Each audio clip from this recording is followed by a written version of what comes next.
우리 모두 다 함께 조용한 기도를 이루므로 결산과 새해 비전의 달 12월 주일 예배를 하나님께 올려드리겠습니다.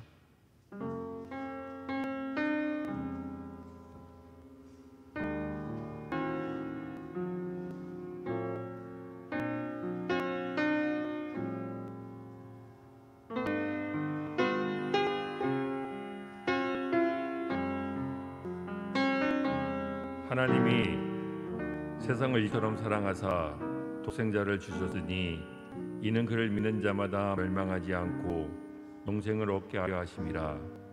하나님이 그 아들을 세상에 보내신 것은 세상을 심판하려 하심이 아니요 그로 말미암아 세상의 구원을 받게 하려 하심이라. 아멘. 모두 자리에 일어나셔서 찬양가 경배 37장 찬양 드리시겠습니다.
성시교동문 보시겠습니다. 성시교동문 118번 구주 강림 4번째 말씀입니다.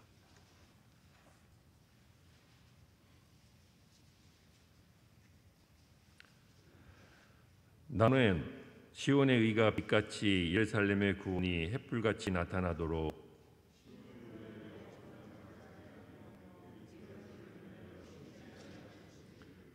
이방 나라들이 내 공의를 몸 왕이 다 내 영광을 볼 것이요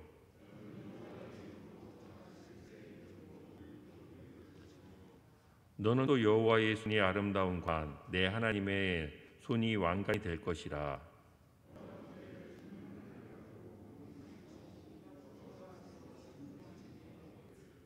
불이 섭을 사름이여 불이 물을 끓인 같이 하사 주의 원수들이 주의 이름을 알게 하시며 이방 나라들로 주 앞에서 떨게 하옵소서.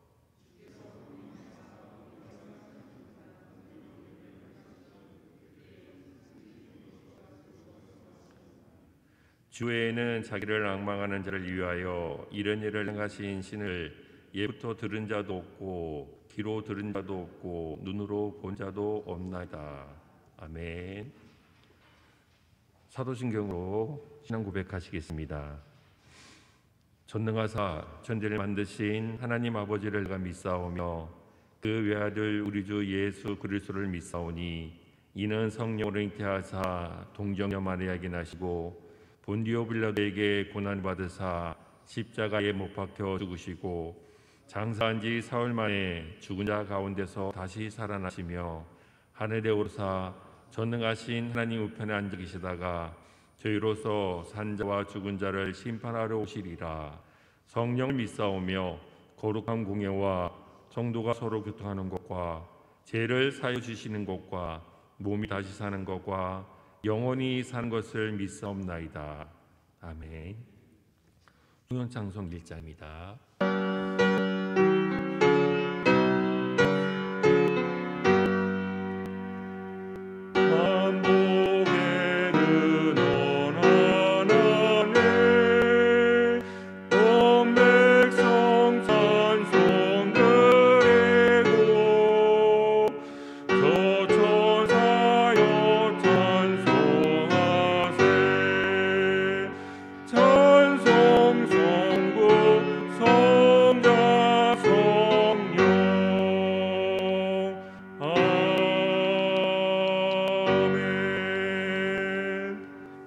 자리에 앉으시기 바랍니다.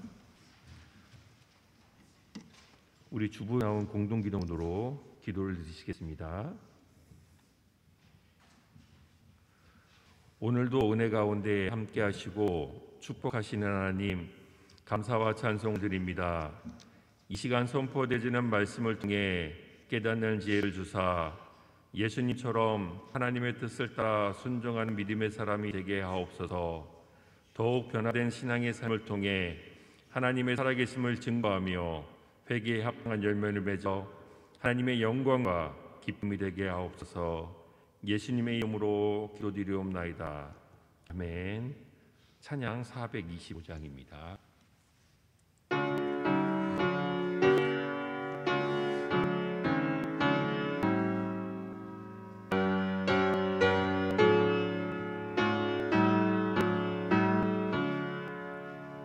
주님의 뜻을 이루소서. 고요한 중에 기다리니 진흙과 같은 날 살펴서 눈보다 영상 만드소서. 주님의 뜻을 이루소서.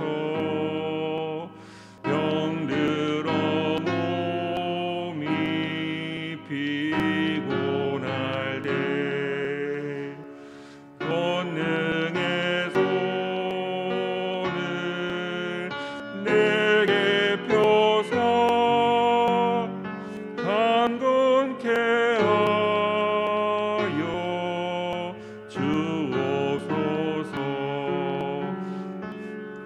주님의 뜻을 이루소서. 병들어 몸이 피곤할 때 권능의 손을 내게 펴서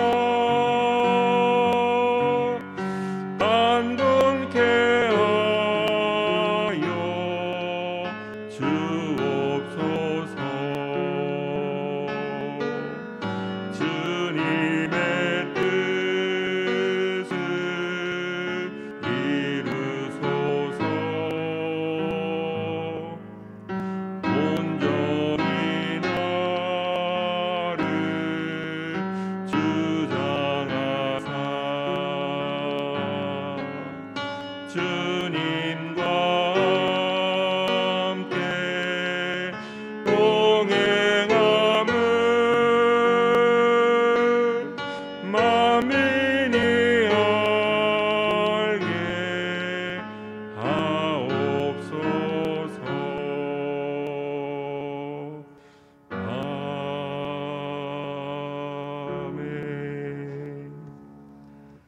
시간 우리를 대표해서 이인영 장로님 기도해 주시겠습니다.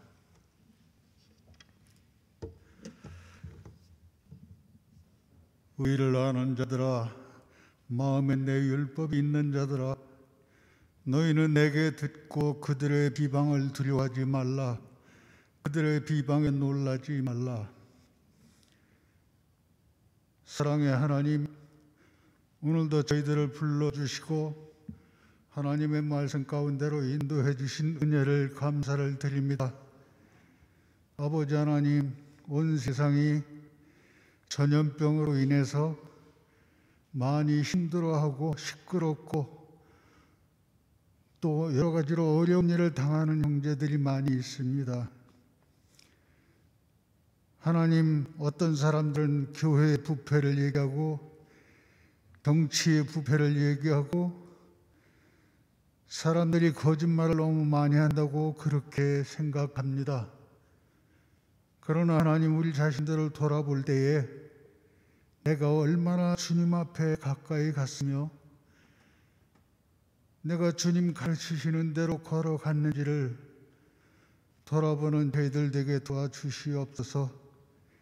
세상이 사람이 다스리고 사람이 정의를 행하고 사람의 공평을 행할 수 있다고 생각하지만은 하나님은 분명히 말씀하십니다. 너에게 유토피아는 없다. 내게로 와야 평강을 얻고 평화를 얻고 아버지 하나님 앞에 보람된 삶을 살 수가 있다는 것을 항상 말씀으로 가르쳐주고 있습니다. 말씀에서 떠나진 저희가 아니라 말씀과 함께 살아가는 저희들 되도록 은혜 베풀어 주시옵소서. 아멘. 정치가 우리를 구원하는 것도 아닙니다. 이제 새로운 통치자를 뽑게 되었는데 그들이 많은 말을 하지만은 그들이 우리를 어떻게 인도할지는 아무도 모릅니다. 오직 하나님께서 그들이 잘하든 잘하는 일든 못하는 일든 하나님께서 그들의 마음을 붙들고 친히 통치하시는 이 일임을 우리가 깨닫게 도와주시옵소서. 우리가 여태까지 많은 분노와 원망 가운데 살았습니다. 왕조 시대에는 왕들의 부패를, 또 일본이 우리를 점령하고 있을 때는 식민지의 삶을 원망하고, 또 이제 해방되고 나서 이렇게 살고 보니 사람들이 너무나도 잘못된 정치로 사람들의 마음을 실망시키고 여러 가지로 낙담하게 하는 일들이 많이 있습니다. 그러나 세상만 그렇습니까? 우리들 자신은 또한 어떻습니까?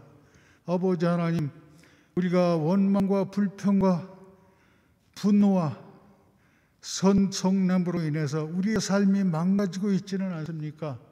우리 주님 앞에 돌아와서 이제 주님의 말씀 듣사오니 저희들의 부서졌던 저희들의 마음들이 주님 앞에서 고침받고 새로운 마음으로 돌아갈 수 있는 이 시간 되게 주님 도와주시옵소서. 아멘. 말씀하시는 목사님의 삶을 주관해 주신 하나님, 한 주간 동안에 주님 앞에 상고하고 주님의 양들을 어떻게 기도할지 인도할지를 고민했던 그 마음을 이 시간 주님 저희들에게 보여주시고 주님께서 저희를 향해서 얼마나 안타까운 마음으로 인도하기를 원하시는지를 깨닫는 시간 되기를 원합니다. 아버지 하나님, 어려운 삶의 현장 가운데에서도 아버지 낙담하지 아니하고 주님의 교회에 와서 새로운 소망을 바라보는 저희들을 위로해 주시옵소서. 젊은 청년들도 있습니다. 어린 학생들도 있습니다. 아버지 하나님이 세상을 배우기 전에 우리가 하나님을 배우고 예수 그리스도를 닮아가는 아들들 되게 주님 도와주시옵소서. 주님께 아버지의 찬양으로 예배 드리는 형제들이 있습니다. 찬양하는 그 찬양을 돕는 그 손과 그 마음을 주님 받아주시고 주님 연락해 주시옵소서. 이 시간 우리가 주님 앞에 주님 말씀 듣습니다. 허틀어진 생각으로 하나님의 말씀을 놓치는 일이 없도록 온전히 우리 하나님 함께해 주시고 은혜 베풀어 주시옵소서. 아멘. 예수 그리스도의 이름으로 기도드립니다. 아멘. 아멘.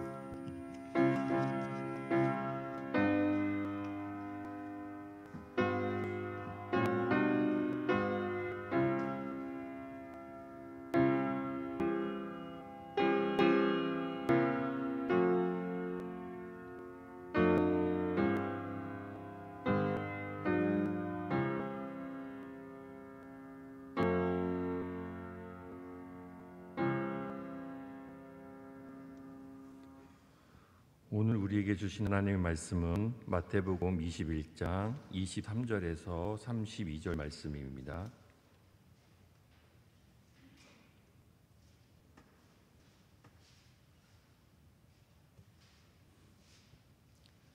여러분과 저와 한 절 한 절 교독하겠습니다. 예수께서 성전에 들어가 가르칠새 대제사장들과 백성의 장도들이 나와 이르되 내가 무슨 권위로 이런 일을 하느냐 또 누가 이 권위를 주었느냐.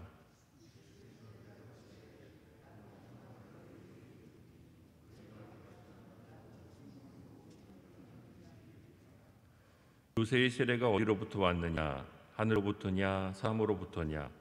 그들이 서로 의논하여 이르되 만일 하늘로부터라며 하면 어찌하여 그를 믿지 아니하였느냐 할 것이요.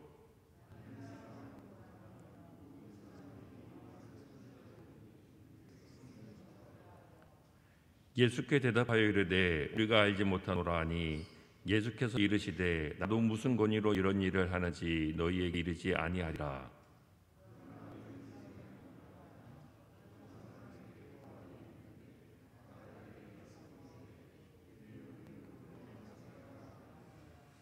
대답하여 이르되 아버지께 가게나이다 하더니 가지 아니하고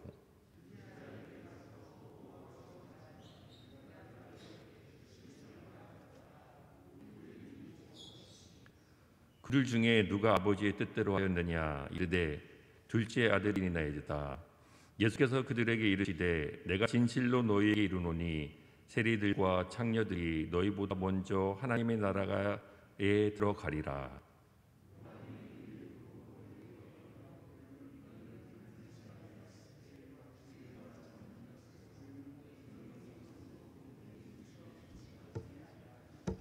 아멘. 이 시간 목사님 나오셔서 누가 하나님의 뜻대로 하였느냐라는 제목으로 말씀을 선포하실 때에 많은 은혜 받으시기 바랍니다.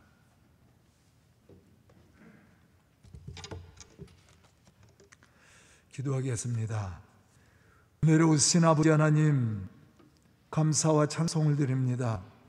이렇게 대강절 네 번째 주일을 저희들에게 허락하여 주시고 또한 저희들의 주의 성전에 나와 예배를 드리며 주님의 오심을 기다리고 주님을 통해 이루시고자 하는 하나님의 구원 역사를 함께 이루어나갈 수 있도록 축복하여 주시니 감사합니다. 이 시간 말씀을 듣는 우리 성도들 마음의 문이 열려지게 하여 주시고 선포되는 말씀을 통해 위로와 지혜와 용기를 얻어 우리를 통해서 이루시고자 하는 하나님의 구원의 뜻을 이루어가는 믿음의 일꾼들 쓰임받기에 부족함이 없도록 축복하여 주시옵소서. 특히 말씀을 들을 때 마음의 문이 열려 우리 성도들의 그 가슴 속에 은혜가 되고 축복이 되게 하여 주시옵소서. 예수님의 이름 받들어 축복하며 기도드리옵나이다. 아멘.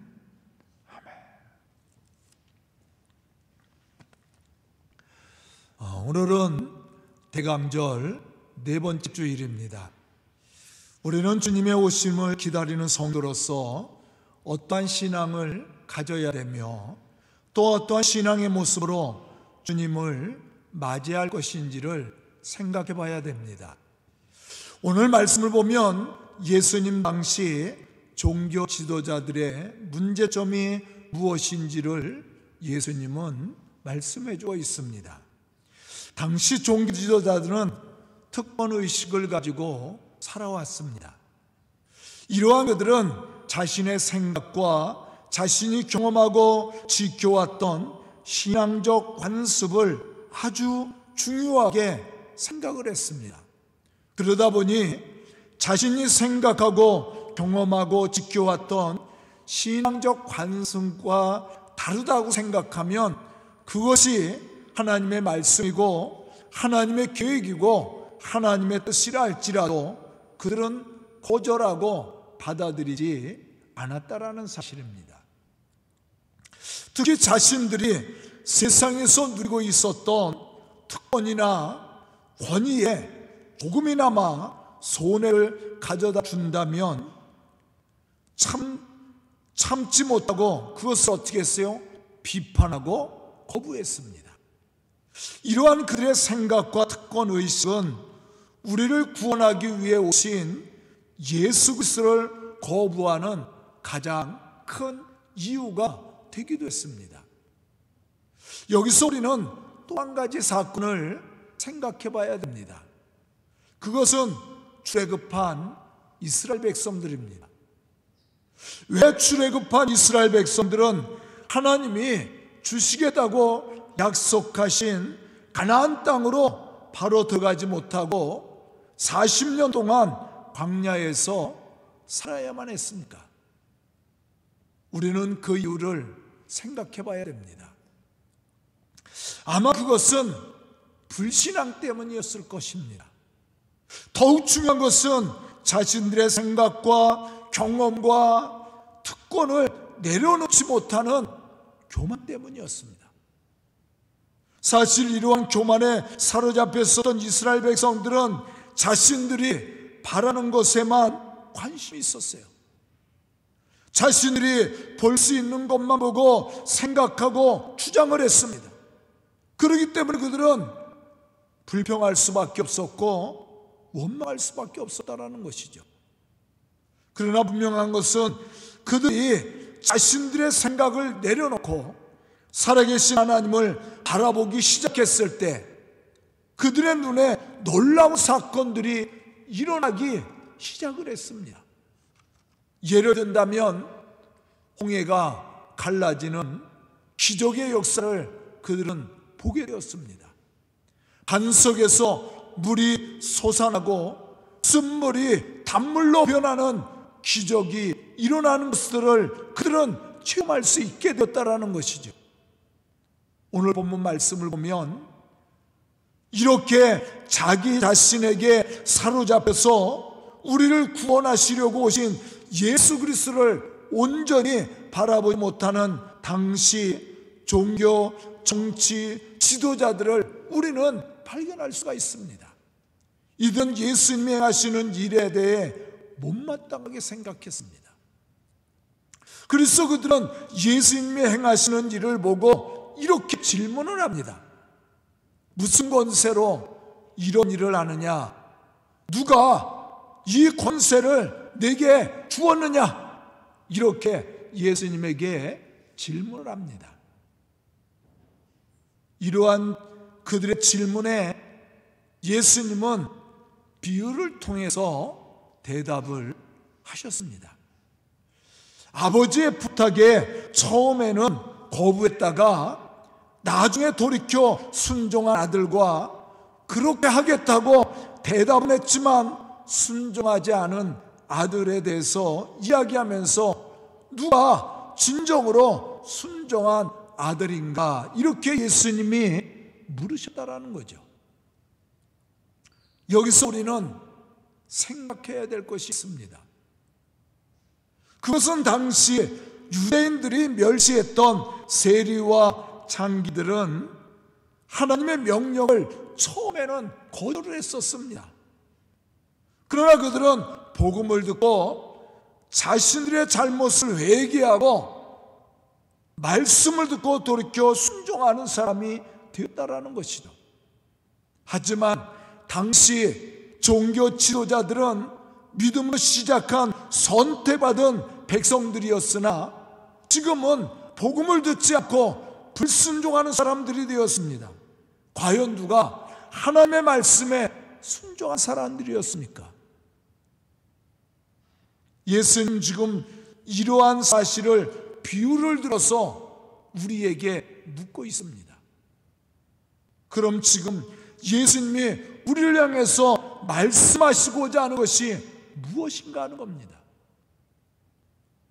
첫째, 자신의 생각을 내려놓고 하나님의 뜻에 순종하라는 것이죠. 누구나 자기의 생각이 있습니다. 자신이 원하는 일이 있습니다. 문제는 그것이 주님이 원하신 것과 달랐을 때 우리가 어떻게 그것을 받아들이고 행동할 수 있느냐는 거예요. 이것은 참으로 우리에게 중요한 질문입니다. 당시 유대 종교 지도자들은 예수님이 자신들이 생각하는 메시아가 아니라고 생각했습니다. 왜냐하면 자신들이 생각하고 있었던 관심사와 달랐기 때문이었죠. 그래서 그들은 예수님을 거부했습니다. 여기서 우리는 우리 자신에게 묻고 또 깊이 생각해야 될 것이 있습니다. 과연 우리가 하나님 앞에 믿음의 사람으로 바로 서고 또 영적으로 경건한 삶을 살아가기 위해 가장 먼저 가져야 될 신앙의 모습이 무엇인가 하는 겁니다. 그것은 하나님 말씀 앞에 자신의 계획과 뜻을 내려놓고 하나님의 뜻과 섭리에 순종하는 훈련을 끊임없이 해나가야 된다는 거예요. 즉 자신의 유익과 성공을 이루기 위해서 하나님을 움직이려는 삶이 아니라 하나님의 뜻이 나를 통해 이루어질 수 있도록 내 생각을 내려놓고 하나님의 계획하신 일에 내가 쓰임받을 수 있도록 나를 드리는 삶을 살아야 된다는 겁니다. 그런데 사실 이것이 쉬운 것이 아니에요. 우리는 기도할 때 어떻게 합니까? 내 생각을 주장하고 내 뜻을 이루어달라고 하나님 앞에 요청하지 않아요? 그것이 안 이루어지면 우리는 하나님을 향해서 원망을 할 때가 얼마나 많이 있습니까? 그러나 우리는 이러한 기도를 드리기 전에 하나님의 뜻이 무엇인지를 먼저 생각해야 되고 하나님의 뜻이 나를 통해서 이루어질 수 있도록 나를 헌신시키고 내 삶을 먼저 드리는 그러한 신앙의 삶이 필요하다라는 거예요.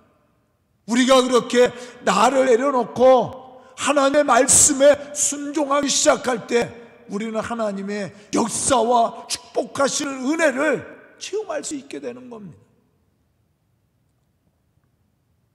하지만 내 생각에 사로잡아 있고 또 내 관심사를 하나님 앞에 안전시키려고 주장한다면 우리는 하나님의 은혜를 체험할 수 없습니다. 오히려 하나님의 일하신 것에 불평이 나오고 원망이 나오게 될 겁니다. 예수님이 믿음의 승리자로 구원을 이룰 수 있었던 것도 바로 여기에 있었습니다. 예수님은 당신의 생각을 하나님 앞에 관철시키려고 싸우지 않았습니다. 또 예수님은 그렇게 되지 않았다고 해서 하나님 앞에 불평하지도 않았습니다.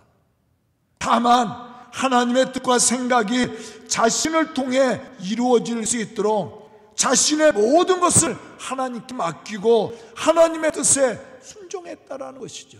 이렇게 예수님이 하나님의 뜻에 순종하고 헌신했을 때 하나님은 그를 통해서 하나님이 이루시고자 하는 하나님의 구원을 이루어 나갈 수 있었다라는 겁니다. 우리는 이러한 신앙적 고백을 예수님의 고백 속에서 들어볼 수가 있습니다.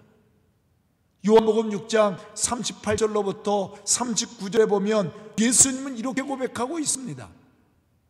내가 하늘에서 내려온 것은 내 뜻을 행하려 함이 아니요 나를 보내신 이의 뜻을 행하려 함이니라.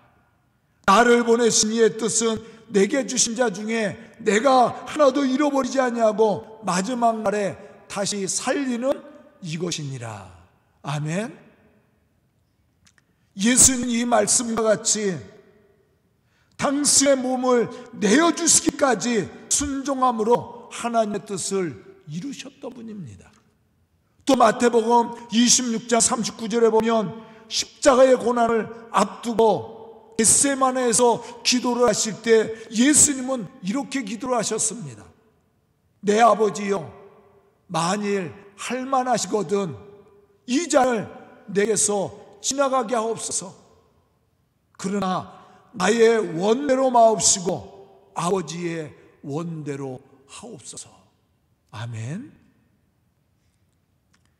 이러한 예수님은 붙잡히셨고 하나님의 뜻을 이루기 위해 고난의 십자가를 지셨습니다. 하지만 이러한 예수님은 세상을 구원하시려는 하나님의 뜻을 이루고 성취하는 구원자가 되셨습니다.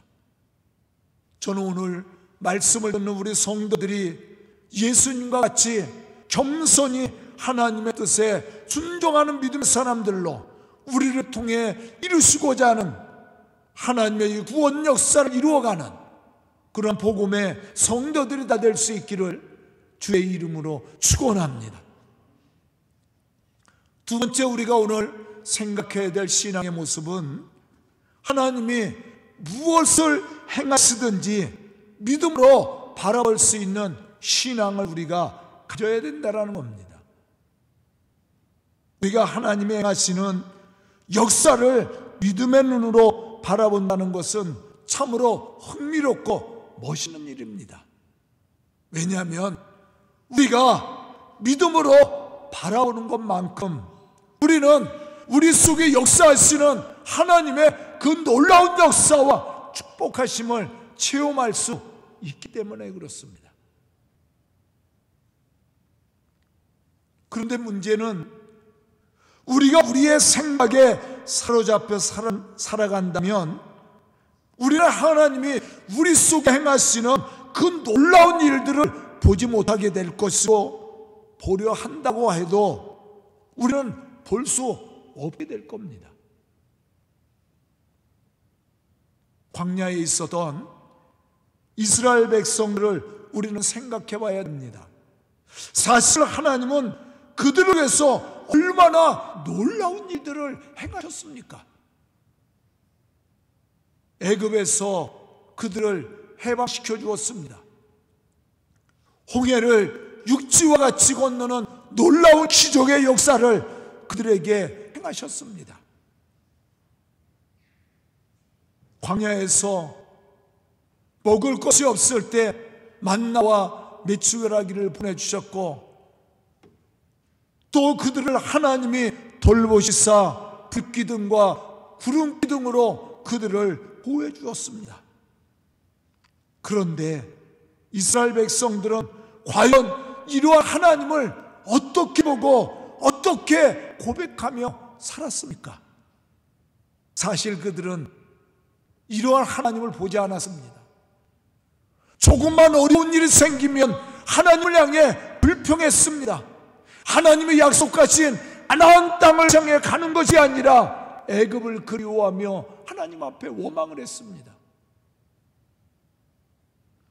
이유가 무엇입니까? 이유는 간단합니다.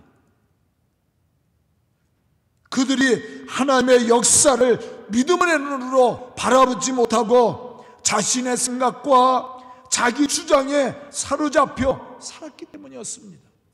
자기 관심사에만 관심이 있습니다. 우리 속에 역사하시는 하나님을 바라보고 하나님의 일에는 관심이 없습니다. 나에게 조금만 손해가 오면 하나님 앞에 불평을 합니다. 이것이 이스라엘 백성들의 모습입니다. 아니, 우리들의 모습인지도 모릅니다. 오늘 본문 말씀 속에 나와 있는 종교 지도자들도 마찬가지입니다. 그들의 관심사는 하나님 나라가 아니었습니다. 자기의 특권의식, 세상적인 권세, 세상적인 유익, 세상적인 인기에 관심이 있습니다. 그렇기 때문에 예수님을 받아들이지 못했던 겁니다. 이러한 사람들은 하나님의 역사, 하나님의 축복하시는 은혜를 체험할 수 없었다라는 것이죠. 우리도 이러한 어리석음에 빠져서는 안 됩니다. 한 가지 확실한 것은 자기의 생각에 사로잡혀 사는 사람은 하나님의 그 놀라운 역사를 믿음의 눈으로 바라보거나 기대하지 않기 때문에 체험할 수 없고, 그러한 역사가 일어나도 맛보지 못하고 놓칠 수밖에 없다라는 겁니다. 그러나 자기의 생각을 내려놓고 하나님의 역사를 바라보고 기대하는 믿음의 사람은 그 놀라운 역사를 맛보게 되고 체험하게 되고 그 축복의 은혜를 누릴 수 있다는 거예요. 우리는 사울이라는 사람을 잘 알고 있죠. 구약에 나와 있는 사울이 아니라 신약에 나와 있는 사울입니다. 우리가 잘 알고 있는 바울이죠. 이 사람은 평상시에 자기의 생각과 경험과 능력과 지식에 사로잡혀 살았던 사람이었습니다. 그렇기 때문에 우리를 찾아오신 예수 그리스도를 바라볼 수 없었다는 것이에요. 오히려 예수 믿는 사람들을 어리석다라고 생각했습니다. 그래서 그는 예수 믿는 사람들을 핍박을 했고 예수 믿음으로 모이는 교회를 박해를 했습니다. 그런데 그가 다메섹 도상에서 살아계신 예수님을 만나고 자기의 생각을 겸손히 내려놓고 믿음의 눈으로 살아계신 하나님을 바라보기 시작했을 때 그의 삶에는 놀라운 변화의 역사가 일어나기 시작했습니다. 시편 37편 34절에 보면 다윗은 이렇게 고백합니다. 여호와를 바라보고 그의 도를 지키라. 그리하면 네가 땅을 차지하게 될 것이라. 아멘.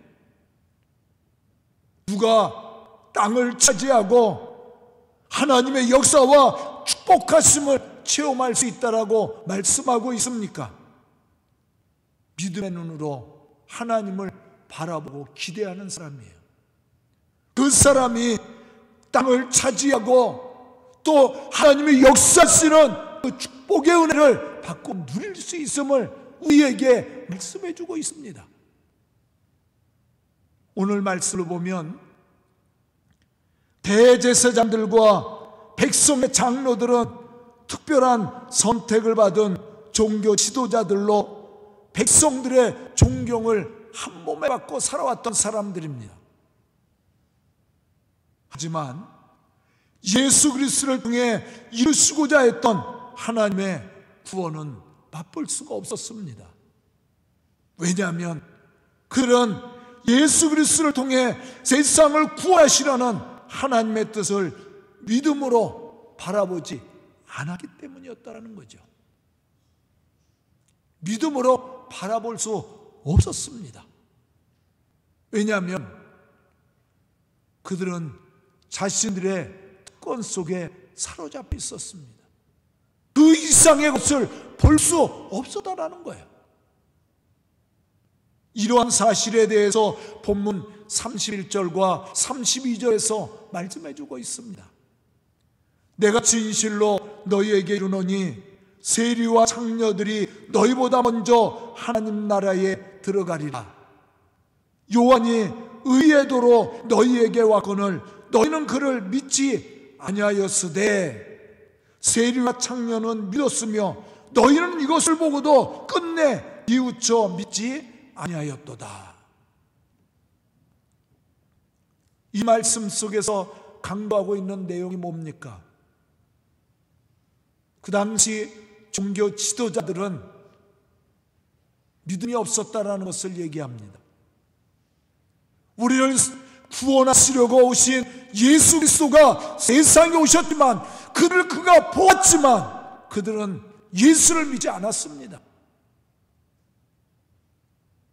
그러나 세리와 창녀들은 믿었다고 얘기했습니다. 또 한 가지 지독한 것이 뭡니까?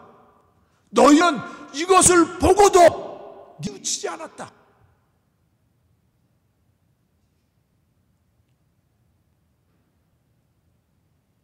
예수 그리스도를 보고도 그들은 회개하지 않았다라는 겁니다. 그렇기 때문에 그들은 하나님의 이 구원의 축복을 누릴 수가 없었습니다. 누가 이 하나님의 구원의 은혜를 받고 누릴 수 있는 사람입니까? 예수가 그리스도인 것을 믿을 뿐만 아니라 우리가 죄인인 것을 깨닫고 고백하고 회개하는 사람이에요. 회개에 합당한 열매를 맺어가는 사람입니다. 이 사람이 하나님의 그 구원의 은혜를 받을 수 있는 축복의 사람이 되는 거예요. 저는 오늘 말씀을 듣는 우리 성도들이 이러한 믿음의 사람들이 되어서 우리를 찾아오신 예수 그리스도를 영접하고 예수 그리스도를 통해서 제사함의 은총과 구원을 받고 누릴 수 있는 그러한 믿음의 성도들이 다 될 수 있기를 주의 이름으로 축원합니다. 또 한 가지 오늘 말씀 속에서 생각해야 될 것은 하나님의 말씀에 순종하라는 거예요. 우리는 하나님의 말씀을 들을 때 어떻게 듣고 있습니까? 오늘 비유의 말씀을 보면 두 종류의 사람이 거론되고 있습니다. 하나는 아버지의 말씀에 하겠다고 대답은 하였으나 하지 않은 아들과 하기 싫어 가지 않겠다고 대답은 하였으나 그 후에 누이치고 순종한 아들에 대한 이야기입니다. 이 이야기는 특권의식 속에 살아왔던 당시 유대인들과 죄인과 같이 살아왔던 세리와 창녀를 예를 들어 말씀을 하셨던 내용입니다. 예수님은 이 말씀을 하시면서 이렇게 질문을 합니다. 이 둘 중에 누가 아버지의 뜻대로 하였느냐? 오늘 말씀의 제목이죠. 누가 아버지의 뜻대로 하였느냐? 그러면서 예수님은 또 이렇게 말씀합니다. 내가 진실로 너에게 이르노니 세리와 창녀들이 너희보다 먼저 하나님 나라에 들어가리라. 아멘. 사실 이 말씀을 보면 두 아들 모두가 다 문제가 있습니다. 그러나 분명한 것은 자신의 잘못을 회개하고 돌아와 순종한 사람에게는 하나님의 나라가 열려 있다는 거예요. 세상에 죄 없는 사람이 어디 있겠습니까? 저도 죄인이고요. 여러분들도 죄인이에요. 세상에는 의인이 없다고 그랬습니다. 모든 사람이 죄를 범해서 하나님의 영광에 이르지 못한다고 그랬습니다. 즉 세상의 모든 사람들을 죄를 범함으로 하나님의 나라에 들어갈 자격을 상실했다는 거예요. 진노의 자녀라고 말하고 있습니다. 하지만 예수님께서 우리의 죄를 대속해 주심으로 잃어버린 이러한 천국의 자격, 구원의 자격을 우리에게 회복할 수 있는 기회를 주셨어요. 이것은 우리에게 능력이 있어서도 아니고 우리에게 자격이 있어서도 아닙니다. 다만 우리를 구원하기 위해 찾아오신 예수 그리스도의 구속의 은혜로 말미암아 우리에게 거저 주어진 거예요. 그럼 어떤 사람이 이러한 은혜와 축복을 받고 누릴 수 있습니까? 오늘 말씀 속에서 예수님이 강조하고 있듯이 자신의 죄를 회개하고 돌이켜 하나님의 말씀에 순종하는 믿음의 사람이에요. 특권의식이 아닙니다. 우리가 교회에 나오기 때문에, 내가 교회에 출석하기 때문에 구원받는 게 아니에요. 우리는 때로 착하게 빠질 수가 있어요. 오늘 본문 말씀 속에 나와 있는 대제사장들이나 장로들, 이 사람들은 특권의식 속에 살았죠. 종교 지도자들입니다. 율법을 많이 알고 있습니다. 아브라함의 자손이라고 생각했습니다. 선택받은 하나님의 서민이라고 생각했어요. 그래서 자신들은 구원받았다고 생각했던 거예요. 그런데 그것 때문에 구원받는 게 아니에요. 오늘 본문 말씀 속에서 예수님이 강조하고 있는 것이 뭐예요? 세리와 창녀가 너희보다 먼저 하나님 나라에 들어가리라, 그렇게 말씀을 했어요. 왜 이들이 하나님 나라에 합당한 축복의 사람이 됐습니까? 이 사람들은 자신들이 죄인인 것을 알고 있습니다. 뿐만 아니라 그 죄를 고백하고 있어요. 가슴을 치며 회개합니다.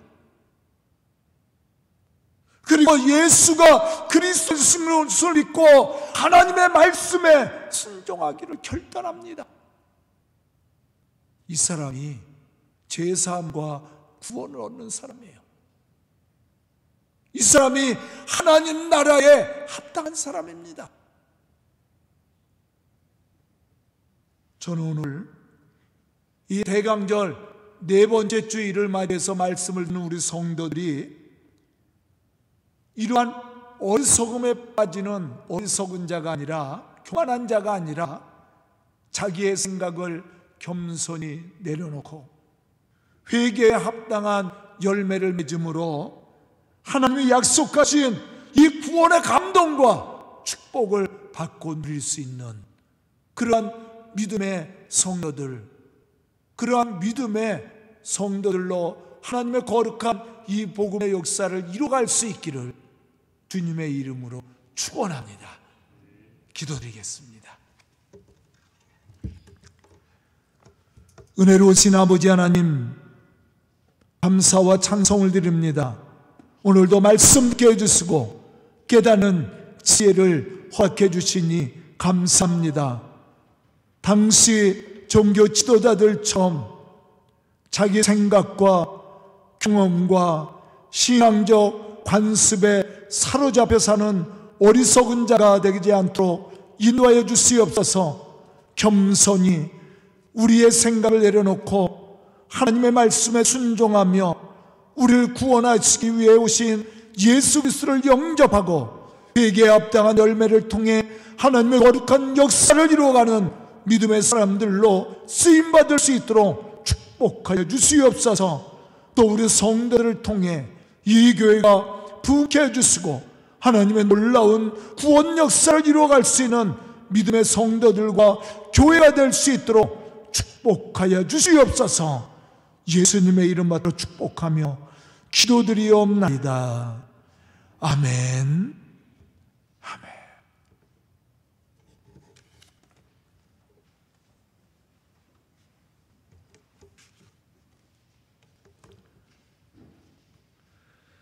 찬송가 213장 부르시면서 봉헌임을 드리시겠습니다.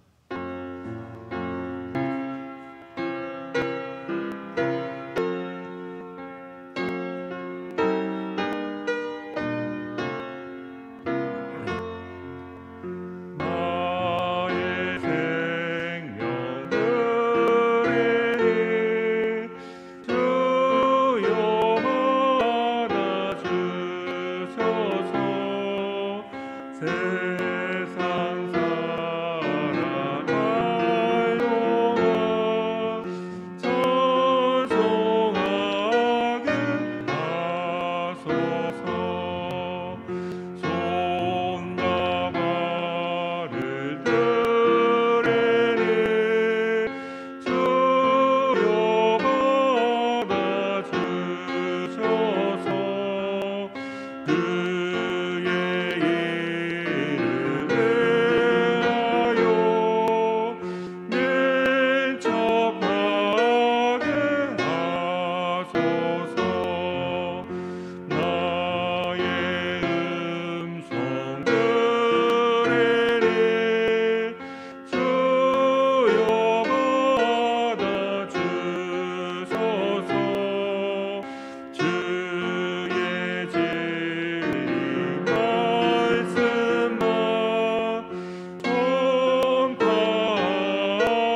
이시안 목사님 나오셔서 봉헌 예물과 기도와 교회 소식 전해 주시겠습니다. 은혜로우신 아버지 하나님 감사합니다. 이렇게 대강절 기간 동안 우리를 찾아오신 예수님을 바라보게 해주시고 또한 그 안에서 참된 구원의 은혜를 저희들이 맛볼 수 있도록 축복해 주시니 감사합니다. 참으로 이 시간 예배를 드리며 예물 드리는 우리 성도들 예수 그리스도 안에서 제사하며 은총과 구원을 맛보게 해주시고 또 받은 바 은혜를 나눔으로 많은 영혼들을 구원의 길로 인도하게 해주시옵소서. 드려진 예물이 쓰이는 곳에 하나님의 역사와 축복하심이 넘치게 해주시고 드린 손길들 기억하사 그들의 삶과 가정에 하나님의 은혜가 충만할 수 있도록 채워주시옵소서. 예수님의 이름 받들어 축복하며 기도드리옵나이다. 아멘. 아멘. 우리 옆 사람과 뒷사람과 인사하겠습니다. 사랑하고 축복합니다. 여러분들의 가정에 하나님의 은혜가 충만할 수 있기를 주의 이름으로 축복합니다. 교회 소식 알려드립니다. 요즘 코로나 확진자들이 7,000명, 8,000명, 이제 10,000명 이제 앞으로 넘어갈 것도 같은데요. 여러분들이 스스로가 관리를 잘 하시고 또 예배에 시장 옆으로 여러분들이 함께할 수 있길 바라고요. 특히 예배에 우리가 요즘 이제 3부 예배로 많이 몰려요. 3부 예배가 많이 몰리는데 될 수 있는 대로 1, 2부 예배를 좀 많이 드릴 수 있도록 그렇게 해주셔야지 예배가 이렇게 분산돼서 또 이렇게 예배 드리는데 문제가 없거든요.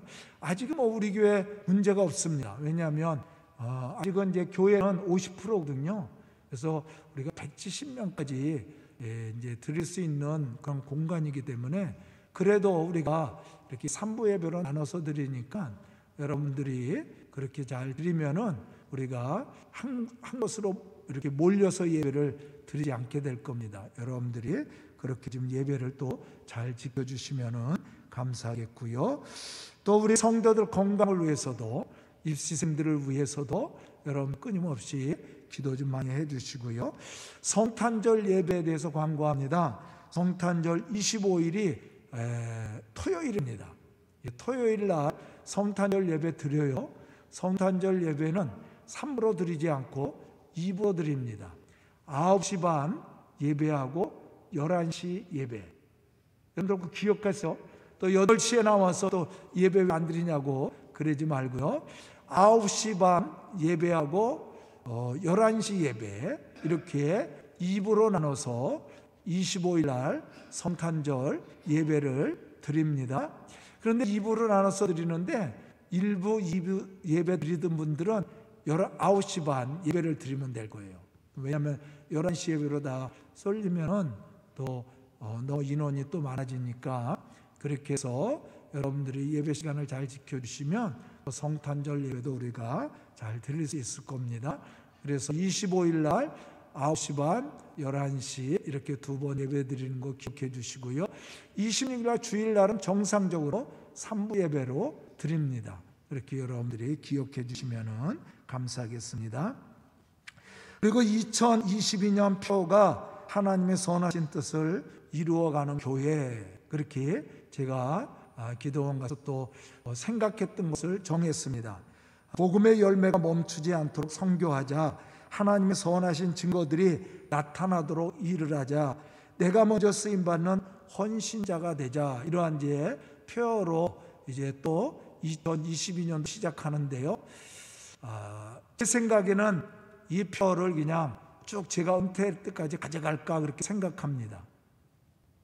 왜냐하면 이 표 걸기가 굉장히 힘들어요. 제가 저 꼭대기 올라가는데 저도 이제 나이가 들었는지 저 위에 올라가는 게 다리가 떨려요. 그래서 그런 이유도 있지만 하여간에 이 표가 좋은 것 같습니다.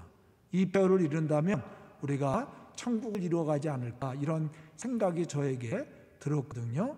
그래서 여러분들이 우리가 하나님의 그 뜻을, 선하신 뜻을 이루어가는 교회로서 가장 먼저는 우리가 복음의 열매가 멈추지 않도록 선교하는 일, 우리가 뭐 선교 잘하니까 선교에 대해서 앞장서서 헌신하는 교회가 됐으면 합니다. 여러분들이 그렇게 기도하고 함께 준비할 수 있기를 바라겠습니다. 또 2020년도 꽃꽂이 신청을 여러분들이 해주셔야지 또 요람을 만드는데 필요합니다. 여러분들이 빨리 해주시면 감사하겠고요. 또 우리 김혜영 권사님 가정이 12월 27일 날 이사를 합니다. 이제 당신이 산집으로 이사를 이제 들어가는 거예요. 여러분들 위해서 기도 좀 많이 해주시면 감사하겠고요. 강남꽃꽂이 우리 인상한 집사님 생일을 맞이해서 이렇게 강단에 아름답게 꽃을 장식해 주었는데요. 그 과정에 꽃같이 아름다움과 향기름이 있어서 하나님을 영화롭게 할 뿐만 아니라 또 많은 사람들에게 이렇게 아름다움과 향기름을 나눠주는 복된 가정과 또 자녀들이 될 수 있기를 주의 이름으로 축복합니다. 송구 영신 예배는 제가 굉장히 고민 중이에요. 왜냐하면 송구 영신 예배 때 저희가 이제 성찬식도 하고 제가 우리 성도들 한 사람 한 사람 다 축복기도를 하는데 이 코로나 때문에 성찬식도 못 하고요. 사실은 축복기도도 좀 부담스럽습니다.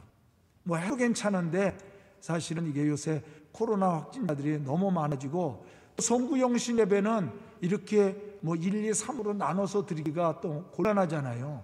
또 송구 영신 예배 때는 우리 성도들 아이들까지 다 데리고 나와서 인원이 거의 뭐 200명 정도가 드리거든요, 매년. 그러니까 한꺼번에 예배 드리기가 뭐해서 작년도 못 드렸는데 올해도 그냥 패스하고 내년도에 제가 더 축복하고 개인적으로 기도 제목들만 받아서 제가 개인적으로 기도하는 걸로 그렇게 할까 합니다. 이제 또 바뀌면은 제가 광고를 하겠지만 그렇게 올해 이제 아마 이제 성탄절 그때 되면 또 방역 수치가 교회도 아직은 교회는 변함이 없거든요. 근데 교회도 아마 강하게 또 방역 조치를 할 겁니다. 그러니까 여러분들이 그렇게 생각하고 성탄절 예배는 드립니다. 성탄절 예배는 드리고 송구 영신 예배는 아직 보류하는 상태예요. 여러분들 그렇게 기억하고 있으면 감사하겠습니다.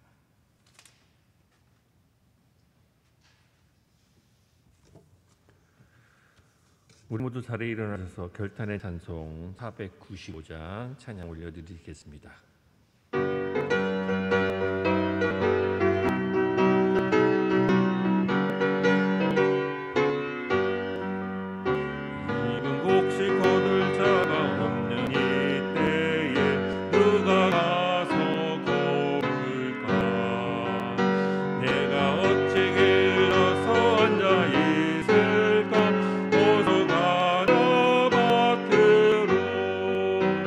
오래 주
말씀 보시겠습니다. 미래를 이끌어갈 다음 세대인 우리 자녀들에게 복음의 비전을 심어줍시다. 우리 자녀들이 하나님의 비전을 가슴에 품고 이루어갈 수 있도록 기도합시다. 자녀들을 통해 하나님의 축복이 이루어질 수 있도록 기도하고 축복하겠습니다. 아멘. 이 시간 목사님 나오셔서 축도해 주심으로 주일 예배를 마치겠습니다. 지금은 우리 주 예수 그리스도의 은혜와 하나님의 놀라우신 사랑하심과 성령님의 교통하심과 역사하심과 충만하심과 교제하심이 참으로 하나님의 부르심에 응답하며 주의 거룩한 역사를 이루어 나갈 우리 성도들 머리 위에와 그의 가정과 생업과 자녀들 위에 지금부터 영원토록 함께 계시기를 간절히 축원하옵나이다. 아멘.